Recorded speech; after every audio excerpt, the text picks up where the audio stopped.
Hi there, this is John Wilkinson again from History Made Easier.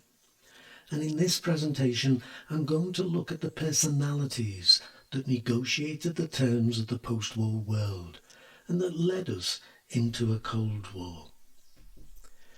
First though, let me just briefly outline the context and the main aims of each of the meetings. There were 3 meetings held between the leaders of America, Britain and the Soviet Union. The first, held at Tehran in Iran in late November 1943, dealt mostly with the strategy required to defeat Hitler. Its most important decision was to agree the date of the planned invasion of France by American, British and Commonwealth countries. The second meeting was held at Yalta in Ukraine in February 1945. With the war almost over, the leaders now looked to influence the shape of the post-war world and secure their own spheres of influence. What to do with Germany was of course of particular importance.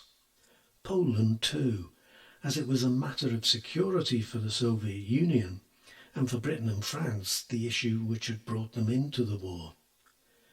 But Germany and Japan still needed to be defeated, and though there was tension, particularly between Churchill and Stalin, the Allied leaders couldn't lose their focus and certainly couldn't afford to fall out, not with victory so close. The third meeting, though, was held at Potsdam, just outside Berlin.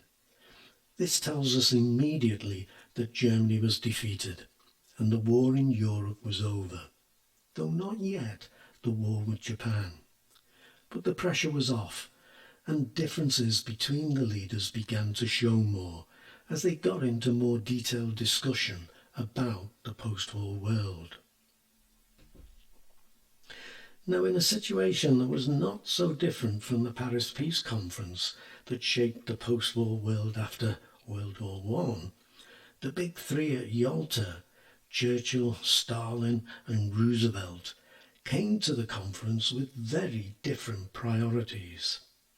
At Potsdam, however, the personnel changed, with Harry Truman replacing Roosevelt, who had sadly died in April 1945.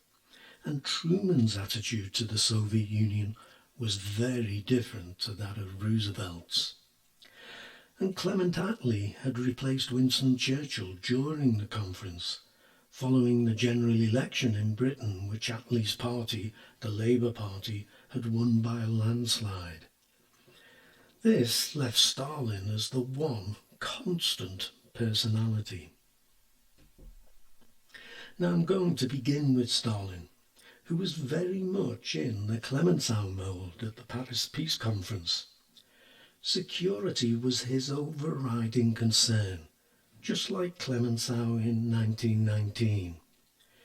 Stalin wanted Germany weakened, and he wanted governments friendly to the Soviet Union at its borders. And he saw his opportunity. The Soviet Union had troops on the ground, and the Americans and British were war-weary. One of the biggest problems was caused by the interpretation of a sphere of influence that had been agreed at Yalta. By Potsdam, the West had come to regret that agreement.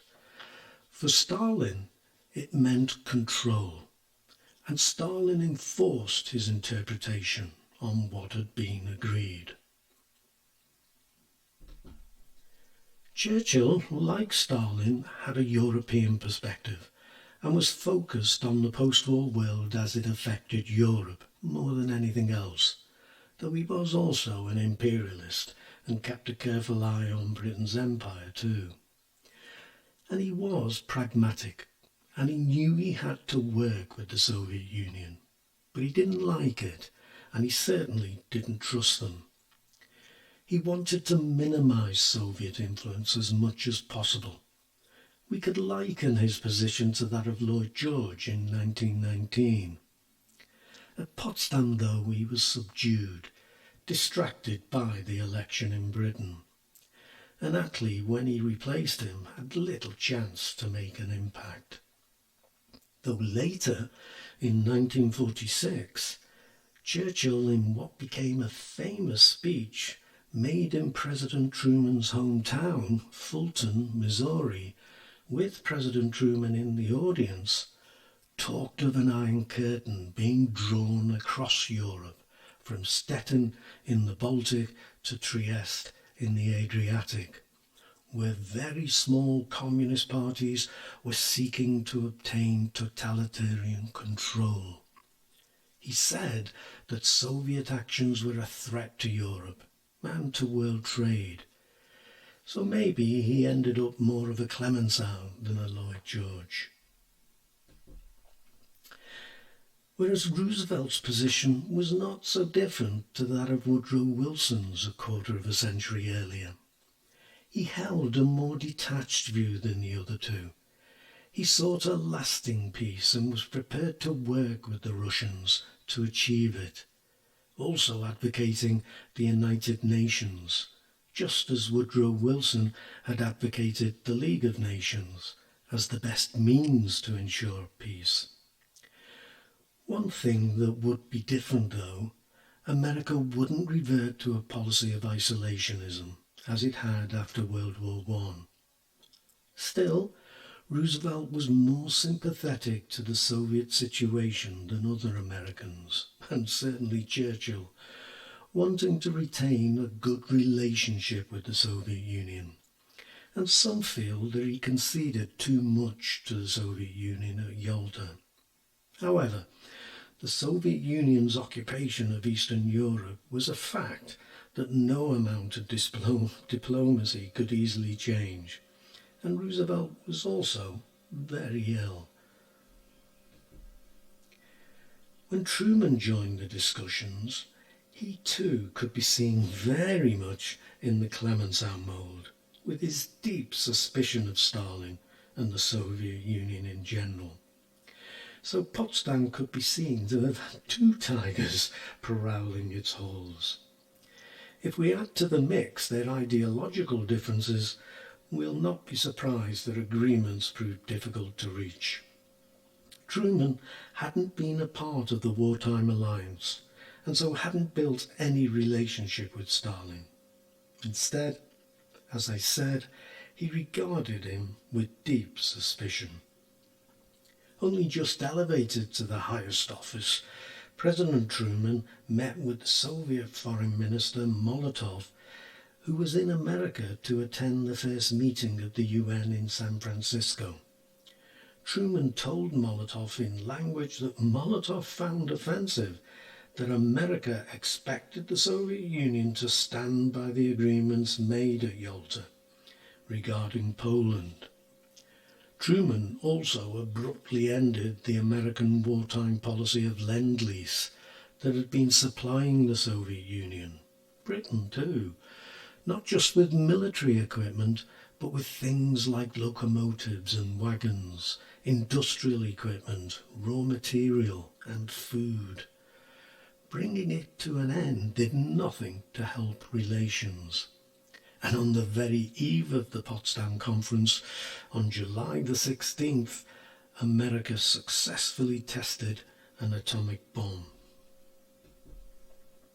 So, with Germany defeated and Hitler dead, and with a new American president and elections in Britain, and with both sides taking a harder line, the third conference of the Allied leaders took place in July 1945 in Potsdam, a suburb of Berlin. What could go wrong? Well, quite a lot actually, as I'm sure you know. But I hope I've given you an interesting angle to consider that adds to your understanding of events. But for now, that's me done, except to say thank you for listening, and to remind you to check out my website, History Made Easier. That's there to help you too. Cheers.